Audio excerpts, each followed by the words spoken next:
To better understand how stop stick works, let's take a closer look at its construction. Each stop stick is 3 feet long and weighs 1.1 pounds.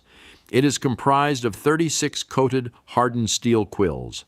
Each is 1 7/8 inches long. Inserted into each end of all quills are 72 coated steel spike tips. Each is 3/8 inches long. Assembled in 3 rows of 12, each tip and quill assembly is 2 5/8 inches long from tip to tip. The spike and quill assembly is inserted in a polymer core and encased in a tartan tape glass filament frame. All of these inner sub-assemblies are inserted into a polypropylene housing which protects the officer from injury while handling stop stick. Molded polymer end caps are placed on both ends. Accessories include a reusable nylon sleeve, a cord reel with 80 feet of 150-pound test polyester line, a mounting tray designed for trunk mounting, a storage bag, and a durable metal quick-draw holster for SUVs.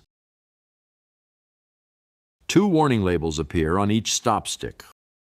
One warns of serious or fatal injuries resulting from a driver losing control of a vehicle and cautions officers not to use stop stick without proper training, and to never use stop stick on motorcycles.